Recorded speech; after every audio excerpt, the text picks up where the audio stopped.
Yeah. All right. A month or two ago, maybe 2 months ago, that my sponsorship money has not been paid out to me in a couple of years. And it was basically being used as float to make Offbrand's numbers look better than they were.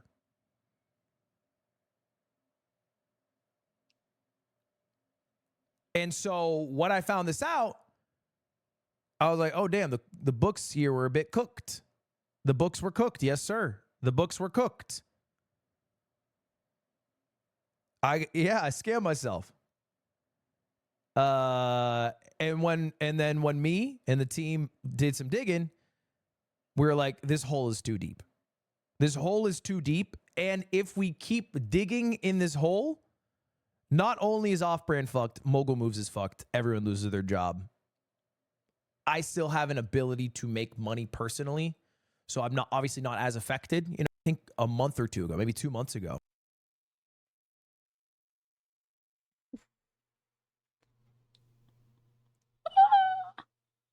So I wanted to watch the full version of this to understand the full extent of how dog shit this is. How bad is this system? How fucked, how cooked is he?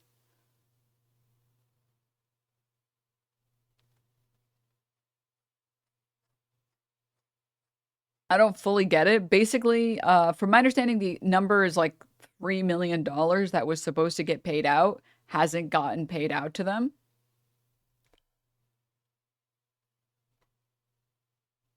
So on paper, the company looks very profitable, or at least doing okay. And in practice, they aren't actually.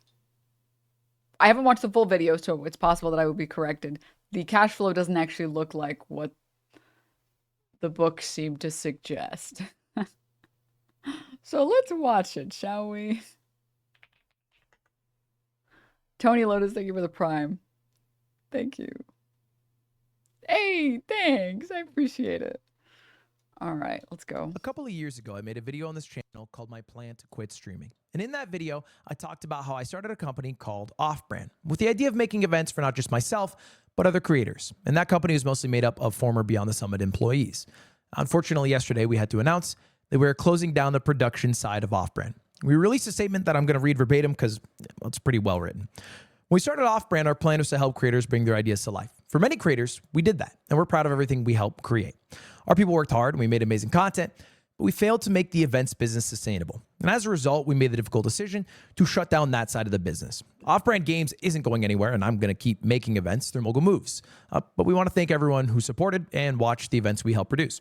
If you're looking for talented folks in production, please check out. We have a sheet that has a lot of the people listed. I've already had a lot of people personally reach out interested. So if you're hiring, reach out fast. I would love if you did that. Now, this video is absolutely not to garner sympathy in any way, shape, or form, but it is more so to answer questions about how we got to this point, and then some just general like misinformation I've seen to respond all of it in a one-stop shop, as opposed to talking about it on stream every day. Now, the first thing I see a lot of people talk about is somehow connecting this to the structure of the company and it being a co-op. The most annoying people in the world are going to blame this on Ludwig turning Offbrand into a workers' co-op. I've seen a lot more people worried about these type of people than those type of people actually existing. But I mean, simply put, this is almost completely irrelevant to the structure of the business. The structure of the business, in fact, is also still in place, right? Offbrand Games is still a co-op, and it would only ever change if all the employees wanted to change that. But the real issue was the business model. Now, the business model wasn't working, wasn't making money. And the main difference, if you have like a traditional S corporation as opposed to a worker co-op, is it's easier to get outside investment. But I don't think outside investment would help a failing business model. And we know that because it happens all the time, like esports. They have a bunch of outside investment, but when that VC money dries up, it shows that the underlying business model isn't working and they have to change their business model. We did that without the outside investment. And of course, outside investment can help like with an initial runway because, you know, most businesses don't make money in the first year. But instead of finding that money from the outside, I personally invested. I used my own money. We'll talk about that in a little bit. The next thing I see being asked a lot God, that sucks. But they got to do what they got to do. They put on amazing stuff. I wonder what Germa's going to be up to. A lot of people are curious what Germa's going to be up to. And Germa's talked a bit about this on his stream. But about 6 months ago, I think, maybe a little more, Germa stepped back from Offbrand Productions to just deal with some stuff in his personal life. He was an irreplaceable part of Offbrand. Like, he adds a creativity that I think is one-on-one. I don't think I've ever seen it in another human. You don't get Doug Shovelthon without the mind of Germa. You don't get like unpaid intern without the mind of Germa. He's a super talented guy. But as far as like, you know. But also like Germa's been around for forever. I mean, he was making content when I was just a little youngin'. When I remember watching Germa when I was addicted to TF2 as a kid, right? So he's just been online for so long. And realistically, content creation, especially the type of content creation that Germa does and wants to do, it's a massive creative venture, and it's not really something that's sustainable for long periods of time. Germa and Stir, yeah, I know. Oh, dude, I get the good old days. Yeah. But you just like, it's hard to have the energy to do that much creative work for decades. Or at least at the level that he was doing it. Does this mean he's a full-time streamer or whatever? That is for Germa to speak to, but it shouldn't functionally change how his life was operating in the coming 6 months based off like the past 6 months when he initially stepped back to like have some more time for himself. Hope that makes sense. Next thing I'm seeing a bit of, is this because the YouTube contract is over? Kind of the same answer as the worker co-op versus the S Corp. The YouTube contract allowed me to have a lot more money to like invest in places, right? And invested in various things, whatever. So I don't have a big sum of money to, you know, keep it rolling for a year, 2 years, whatever. But even if I did, you know, whenever that money runs out, again, underlying business model was not making money. So let's talk about why it wasn't making money. Now, a lot of people are hypothesizing that it's because events don't make money.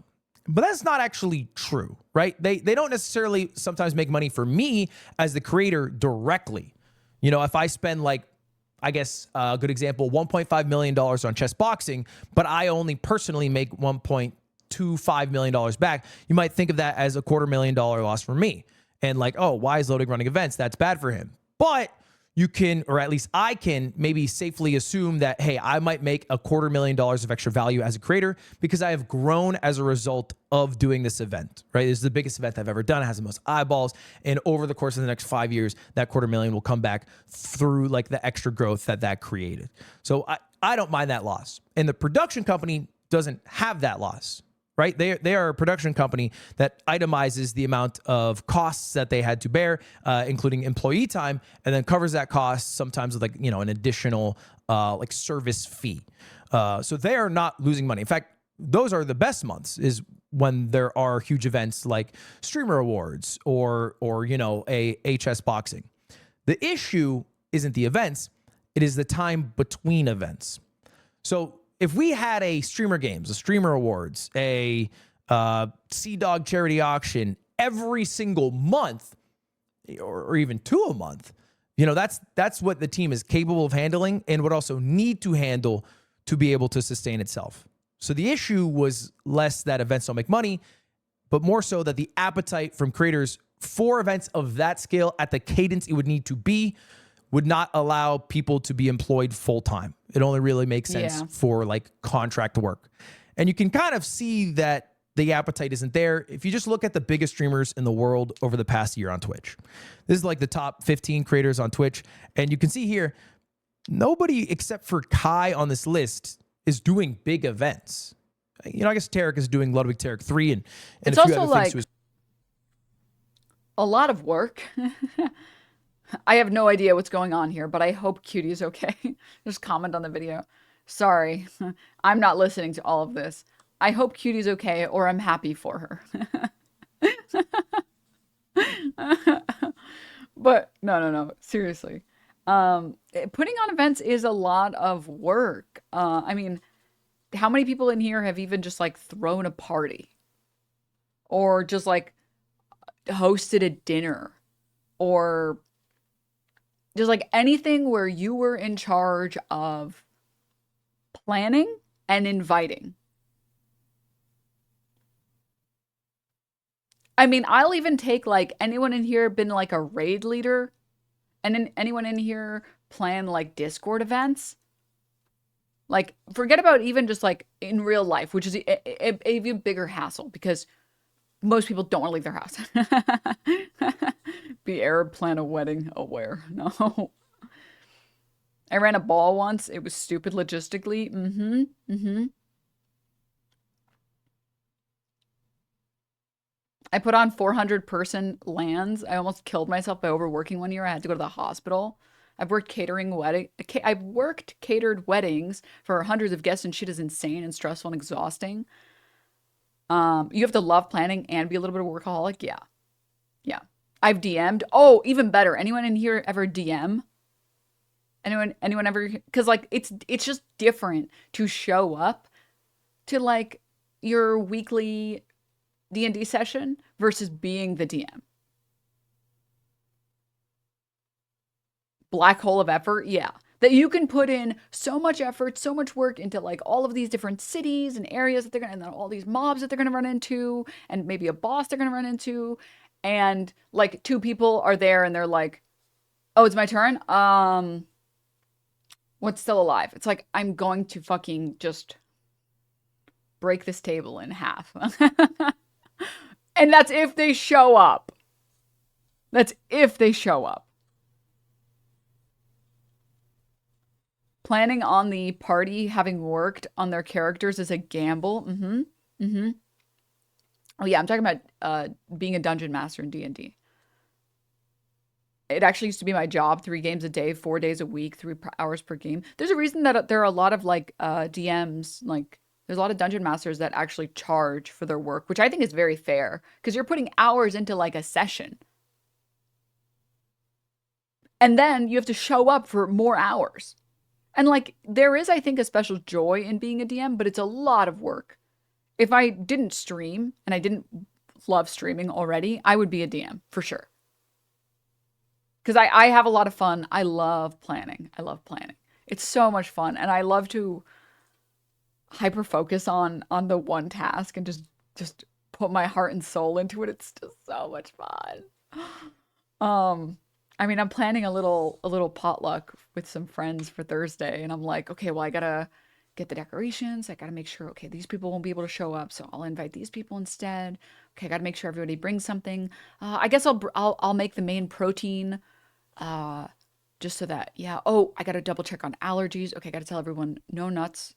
Please do not bring any nuts because we have someone with nut allergy. Okay, gotta make sure that like it's fun. It's like there is something about it that's very fun to do. And there is something very fun about planning an event. And I think it's like it's for the reward really. Like at the end of it, everyone got to have a good experience and you were the one who put it all together. Like obviously it wouldn't have come together if everyone didn't put in their part. Like the event would have failed if half the people didn't show up or whatever. But yeah, it's like it's still very cool. It's like very cool to put in that much effort and stuff into something and then have it come to fruition and see so many people take so much joy in this thing that you did, which is so cool. um Mayor Cat. But anyways, what was I saying? Right. You have to have a special type of like parasite in your brain to like to plan events, and most people don't. That's why there's always a shortage of dungeon masters, but there's never a shortage of players, right? That's why there's a lot of people who are friends with other people and like you guys maybe hang out once every 3 months because nobody wants to do the planning. It's just like the nature of planning. It's a special type of brain parasite. The other problem, of course, with planning events is, especially as a streamer, Streamers are like, I think, the one of the few forms of content creation where you literally have to be live on camera that entire time. And you can, um, what's the term? Delegate a lot of effort and a lot of work, but at the end of the day, you have to show up for whatever hours that you promised you would show up, or you're supposed to, rather. Whereas, like YouTubers, I know a lot of the YouTubers who participated, for example, in Creator Clash, the boxing event. A lot of those people said that they were only able to maintain their content schedule because they had a team.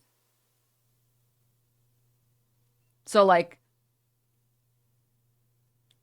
if not for the fact that they had a team that would help them with like video ideas, video editing, putting them together, helping build scripts, helping set up like upload schedules, if not for that, they wouldn't have been able to continue to upload.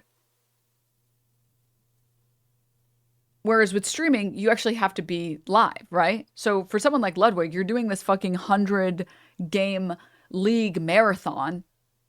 You can't just stop your marathon and then go deal with like being the CEO or whatever this fucking company. You have to be live that entire time and make an entertaining show and get people to have a good time. And then you clock out and then you relax and you're like, oh my God, I'm so tired from that subathon. Okay, what the fuck do I have? Oh, my fucking business is failing. Oh, my business is failing. So I do think like you do as a streamer, especially, you have to have something wrong with you to want to plan events. Absolutely. Absolutely. You have to have something wrong with you. His credit, and Hassan did that show with Twitch, but for the most part, most of these people are just in their bedroom every day, and their costs are like what it costs to keep the lights on and have internet running through their computer. That's about it.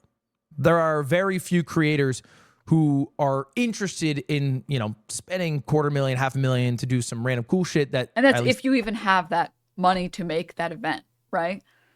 So like I have considered on many occasions wanting to do one of these events, but like I don't have the capital to even host an event at like a scale that I would want to.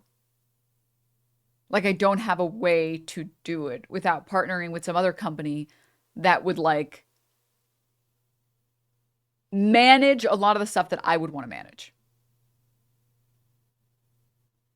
Right? So yeah, I could host a Secret Santa Zoom call at maximum. Yeah.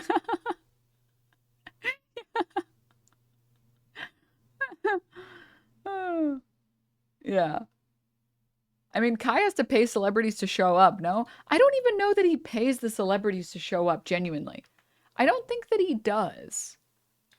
I think something that's often misunderstood about streaming is that streamers actually get an insane amount of viewers. Relative to like cable, it's a lot of exposure. Like an absurd amount. There are instances where like Fox News is covering the same thing that Hassan is covering, and Hassan has more live viewers than they do.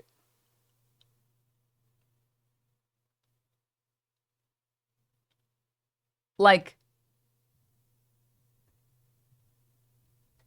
a lot of like pop stars or whatever, like actors or whatever, they would kill to get a spot on some cable show.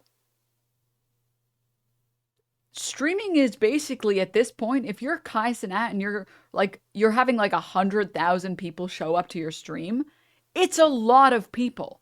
Hassan literally talked about getting 4 million unique viewers on election day.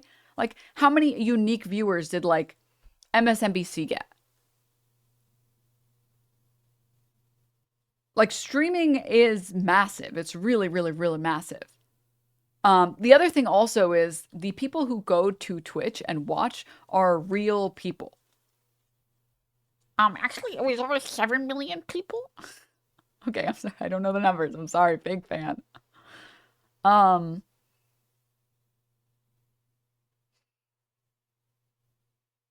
but they're real people. Like there's not any Like, you have to go out of your way to go on Twitch. You have to like specifically open the Twitch app after you're someone who's known what Twitch is and downloaded it, or go on your computer, again, after either knowing what Twitch is and having had it bookmarked or saved or whatever, and then tune in. Right? Versus like cable TV, where I don't know about you guys, the number of times I've turned on, I mean, I don't have a TV anymore, but when I was at home, when I lived with my family, I would just, sometimes you just turn on the TV and just let it play some shit. You don't even know, you don't even give a fuck what channel it's on. You're like, whatever. Just fucking play it. HGTV, sure. Sure, why not? Sure, why not? Definitely not view botting. I'm just gonna tell you this one thing. View botting on Twitch is actually very difficult. And Twitch actually has a huge prerogative to reducing view botting. You can compare Twitch's numbers to like Kick's numbers, and you'll see that like it, unless you are doing what Fextra Life is doing, it's very difficult to view bot on Twitch. They really don't want to have bots on their channel or on their platform. At least partially because when you're selling ads to when you're selling ads to advertisers or ad spaces to advertisers, having such a low click-through rate is bad. It's better to have like 100 active viewers with like a 10% click-through rate than like 1,000 viewers with a 1% click-through rate. Advertisers don't want to stream or don't want to sell, or I guess buy ad space when they're buying ad space for mostly bots. But also I think recently, didn't they change what Fextra Life was abusing?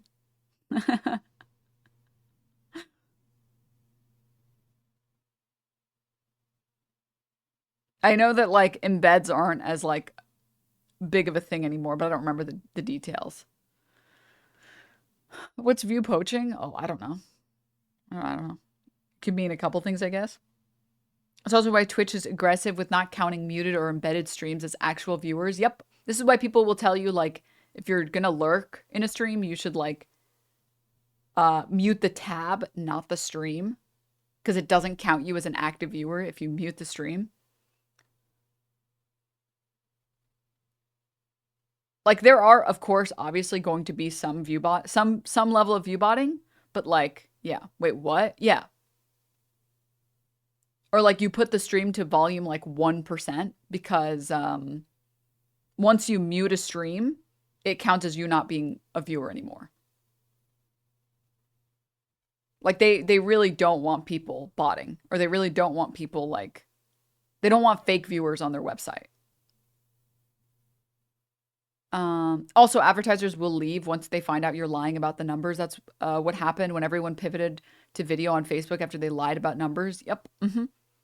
Another very important point. You want very good numbers that are actual legitimate people.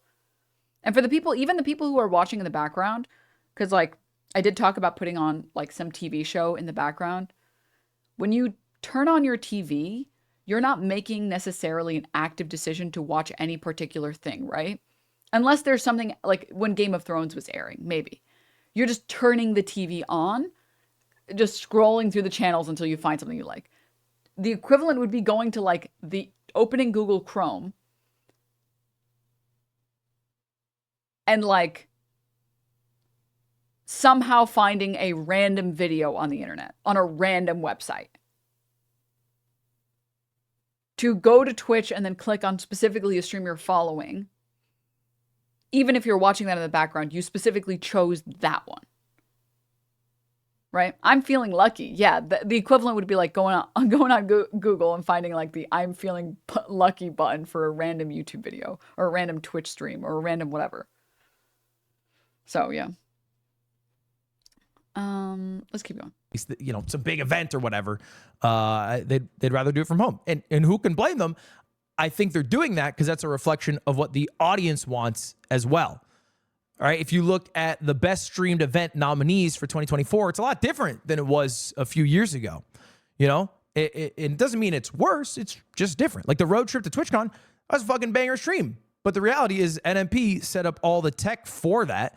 And it's like feeling like you are a part of this road trip with these people with maximum chat interaction, as opposed to something like streamer games, which is like, you know, kind of like a fun knockoff Olympics with a bunch of creators, but you don't get that interaction that I think a lot of people vie for when they're watching streams. And so I think there's like a general shift that creators are doing that is a reflection of their audience's appetite. Now, we were able to make a lot of cool shit happen in the 2 years that we existed, starting from Mogul Money Live, which is kind of like the first event that then started the snowball of Offbrand. And we did Juice, chess boxing, Germa's Christmas special, like 3 Ludwig Tareks, Pog champs. But you'll notice a lot of these are just my events. That's just the fact. A lot of them are my events. And I, unfortunately, although I wish I could be, am not a big enough creator to be able to sustain all of those full-time employees. I'm just not. I tried, man.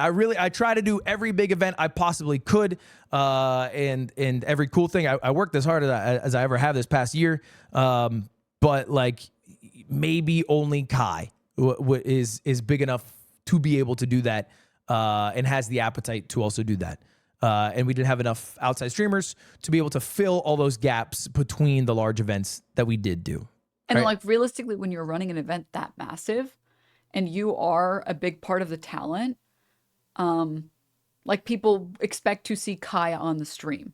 So he can't even manage the show while he's doing it. A good example, or like maybe to juxtapose his show or the shows that he does versus like the Streamer Awards. During the Streamer Awards, QT the entire time is like running around trying to organize this shit. I think there was one time where like she had a hot mic and she's like, where's the camera going? Where's this? Where's this? Why are you going? No, you guys need to, no, change. Like she's managing it while she's there. She's not even enjoying the event. She's too busy making sure that it's working, right? If she was the star of the Streamer Awards, she has to now hire like a whole team of people to make sure everything is working.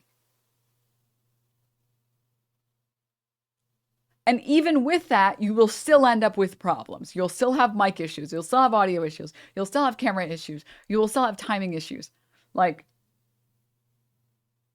even with all of those things, even with a giant team. So like, and then this is the other problem. The better the production is, or the better you want your production to be, the more and more people you need to hire, and the more and more people you need to hire, the more and more expensive it gets.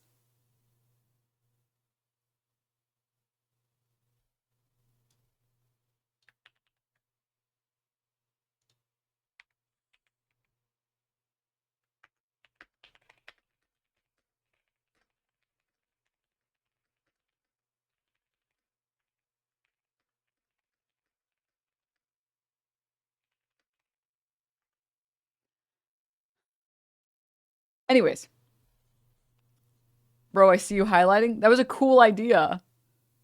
QT needs to make a behind the scenes. I was saving that shit. That sounded cool as fuck. She did this year, I think. Did she? I know that,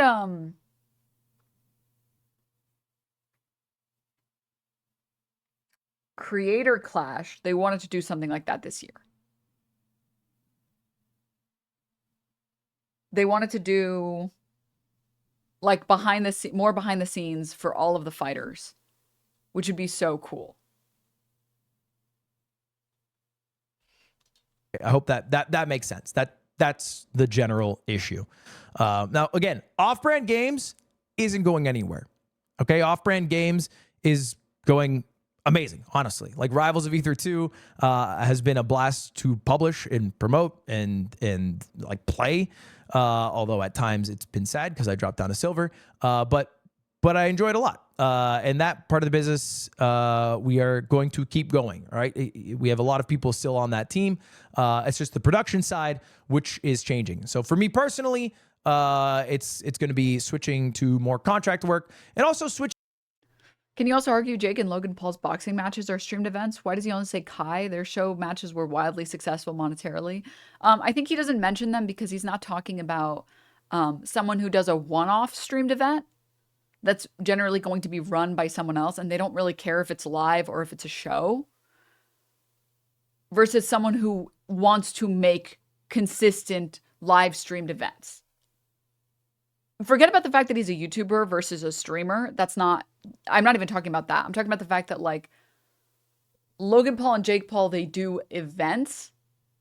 They don't do live streamed events. Versus someone like Ludwig who's actively trying to do live streamed events.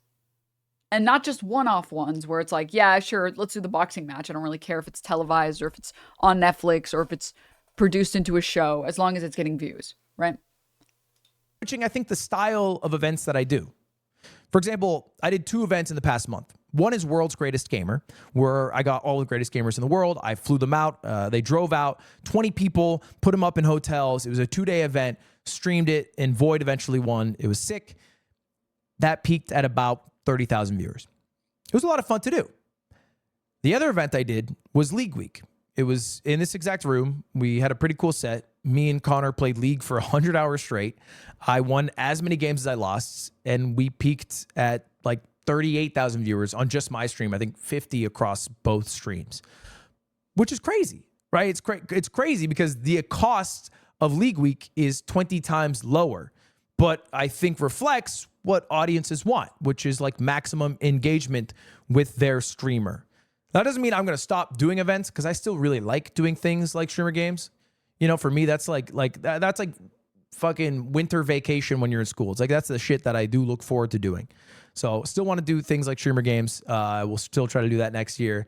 And other events have already switched to being done by contractors. If you have a keen eye, you might have noticed the most recent Ludwig Tarek wasn't produced by Offbrand. Neither was the LACS Rivals event. That was also not produced by Offbrand. There were some Offbrand employees working on it, but those events are still going to happen. This doesn't mean that like, no, I'm not doing any more Smash events or any more stream. That's not at all what this means. And at some point, I might talk a little bit more about how this happened so suddenly, but it's because the cost mounted quite quickly. All right, simply put. It got to a basically unsustainable point. And I've seen some people give shit for like the timing of this, right? Like before the holidays, whatever, which is fair criticism. We are doing like a good severance package. We are paying people out for the next 2 months. But the reality is if we were to have kept this business going until March, I would not only have enough money, I would not only not have enough money to keep Offbrand going, but I'd also have to shut down Mogul Moves at that point. It was beginning to impact both businesses with just the burden of costs of the production side, if that makes sense. So it's something we had to act quickly on.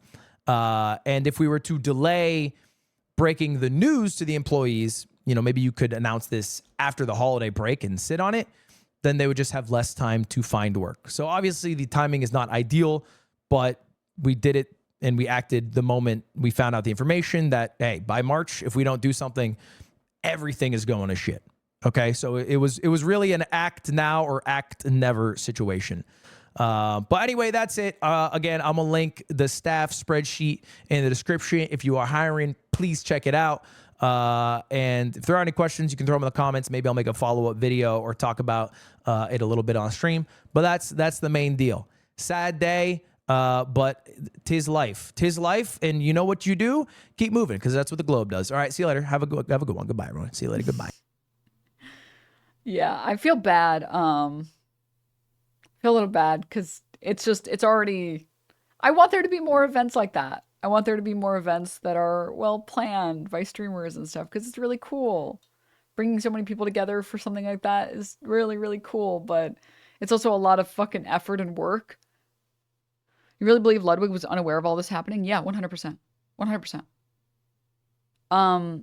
There are a lot of companies and a lot of people that take advantage of streamers because, one, a lot of streamers are uneducated, but more importantly, two, a lot of streamers are so busy with like literally being live because they have to play because they agreed for some bizarre reason to play 100 League games that they don't really have the time to make sure that they're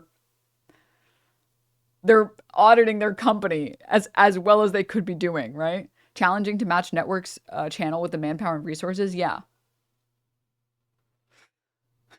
Hundreds of hours of League. Yeah.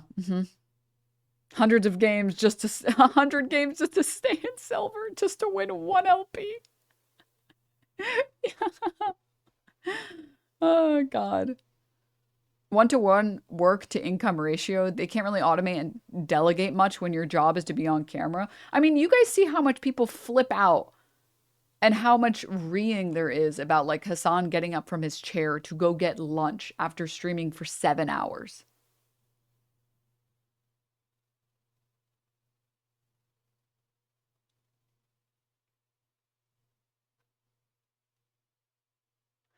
There isn't a lot of time left in the day to plan things or to manage things if you just had to spend the past year streaming 8 hours a day. Right? Wait, do people actually bitch about him going to get food? Yeah, they like complain that he left CNN on. He's stealing the poor CNN viewership. Right? It's just like I mean, there's a reason that like I basically never get up off of stream. I never leave the computer when I'm streaming. I think it's happened like once in the past year that I've gotten up to go get food. I might bring snacks to the stream before I start streaming. And then as I get hungry, I might have like a snack, but I don't get up and make food or microwave food or whatever. I just don't do that.